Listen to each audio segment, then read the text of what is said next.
Boy, what is this rice? Let's try that again. All right. So I have my little ring light on. Ooh. But okay, so I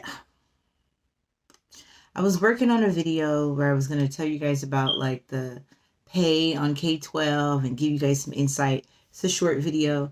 Just doing some editing on that, but I needed to release this right now. So you guys have surely heard about the mass shooting in Texas, and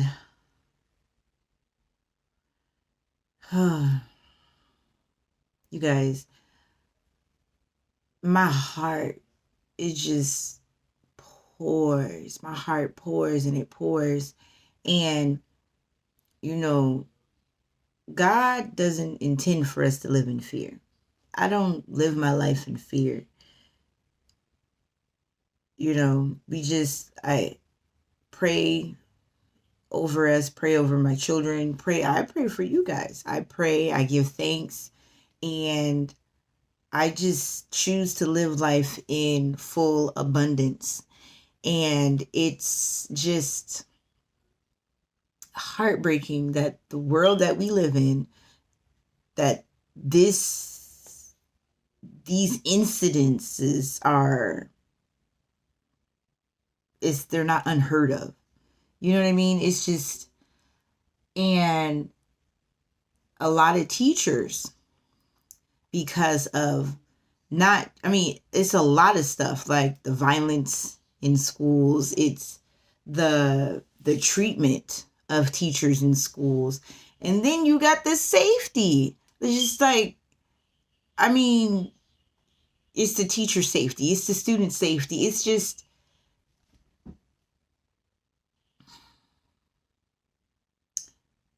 and not everybody can pull their children out of school and put their children virtual, because they have jobs where they can't be at home. So not everybody can do that, you know?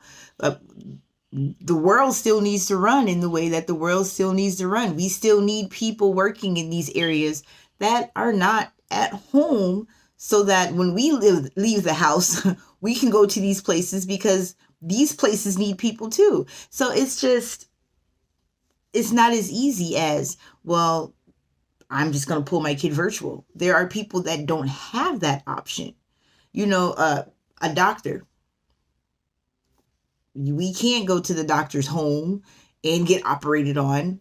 If they have children, their children might be in public schools or private schools. Their children might not be at home virtually. So it's just, it's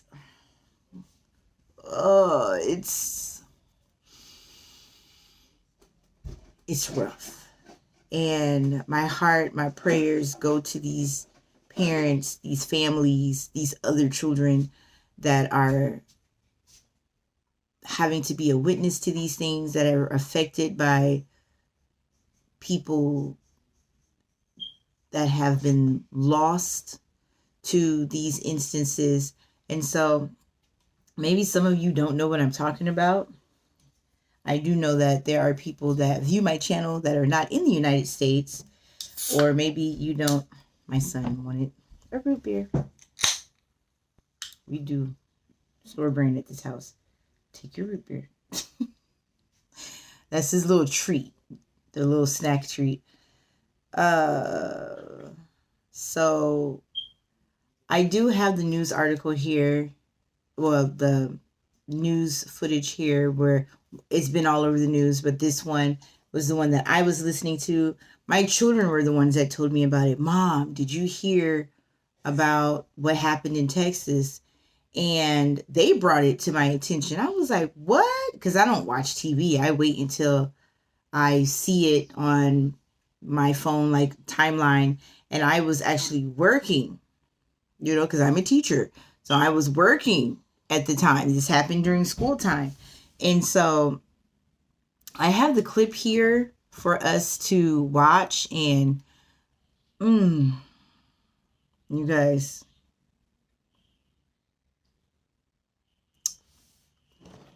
Now, in the latest spree of deadly shootings in the United States, a teenager killed 18 children, all aged between 7 to 10 years, after he opened fire at an elementary school in Texas on Tuesday.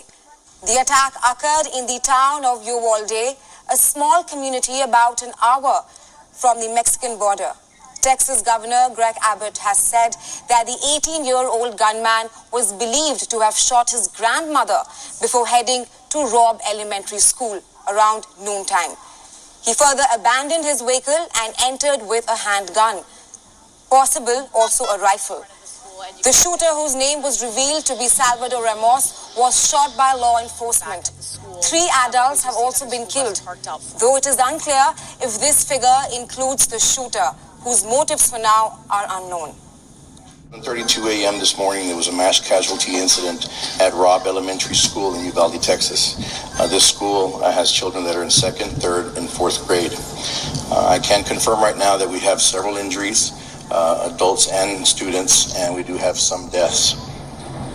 The suspect is deceased at this point. DPS is assisting with the investigation. And at this point, the investigation is leading to tell us that the suspect did act alone during this heinous crime. Robb Elementary School teaches more than 500 students, mostly those who come from economically disadvantaged backgrounds. Why are we willing to live with this carnage? Why do we keep letting this happen? Where in God's name is our backbone to have the courage to deal with it and stand up to the lobbies?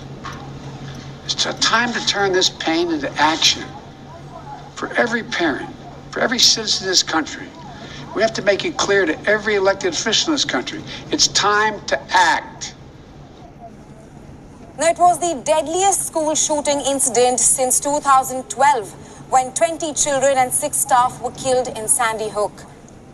And for more on this, we are being joined by correspondent Nick Harper from Washington, D.C. Hi, Nick. My first question to you is that what is the latest you can tell us about what's unfolding in Texas as of now? Well, that investigation very much underway in Texas.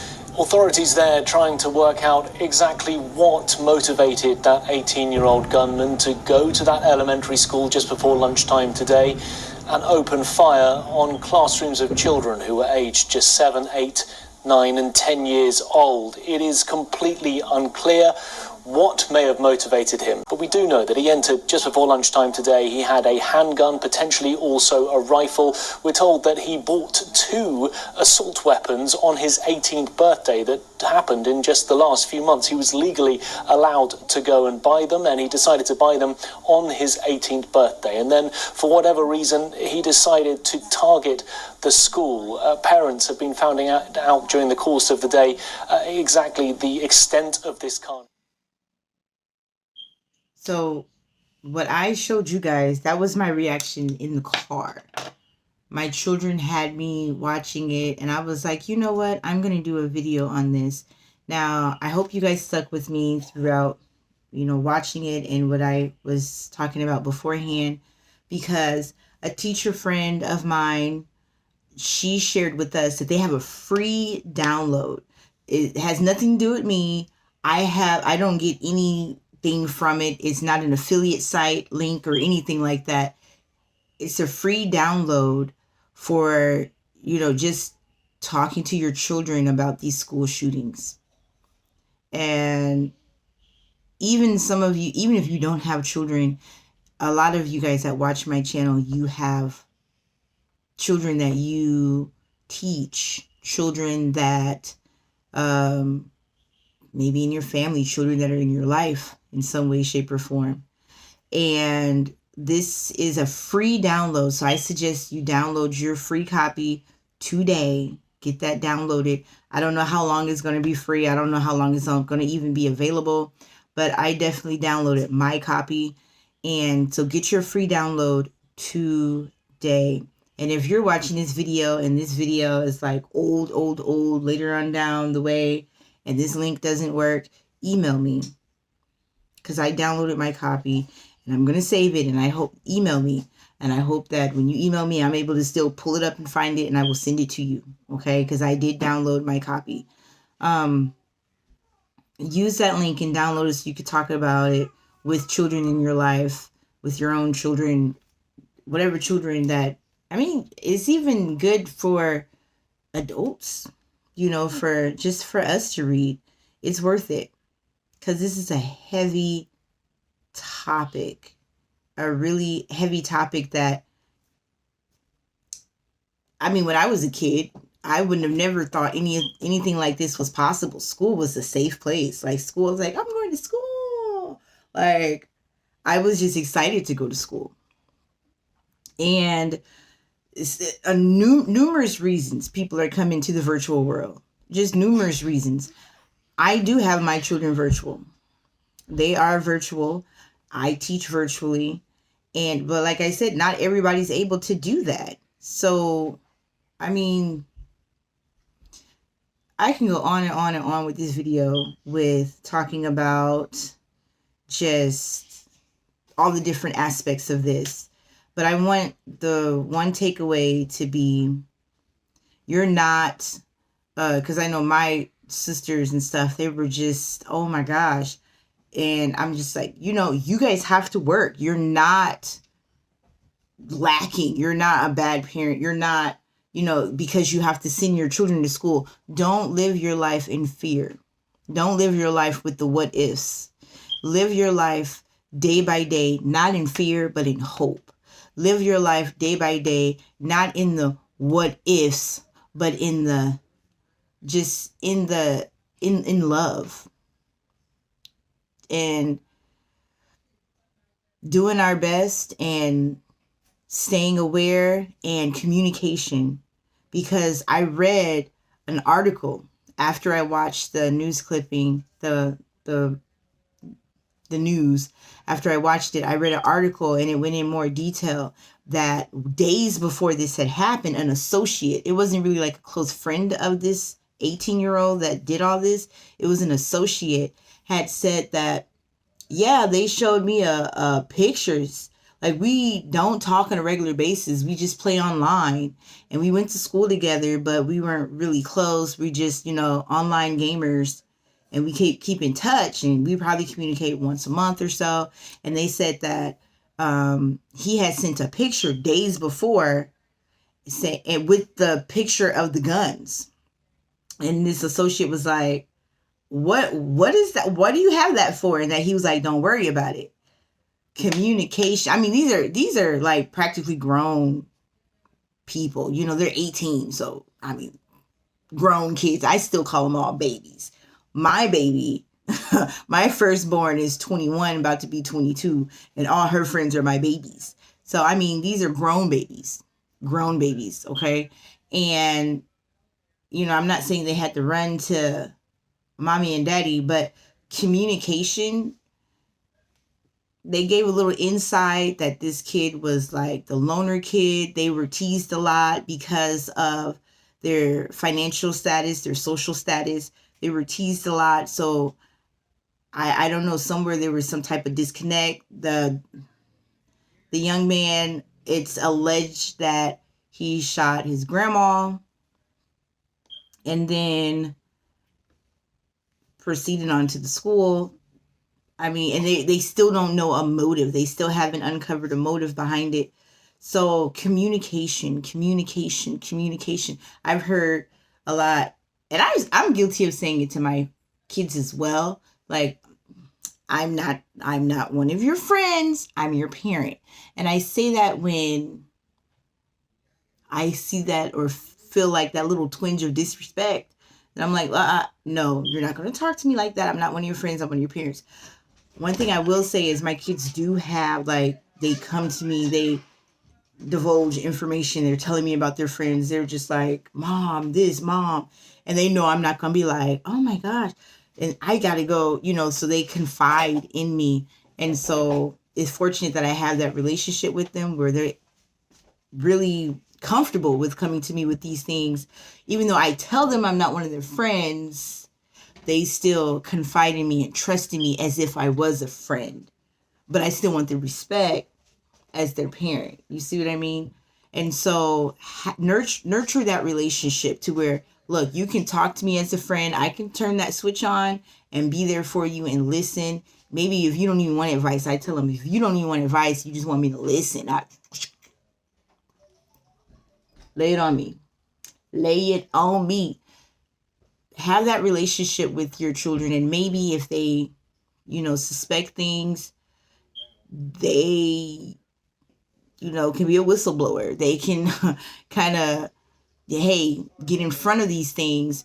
And this young man that was associated with the shooter, I'm sure was just like, okay, that's weird. Probably thought he was showing off. Probably didn't even know they were real. So it's just, and it's not, his fault at all whatsoever. It's not his fault.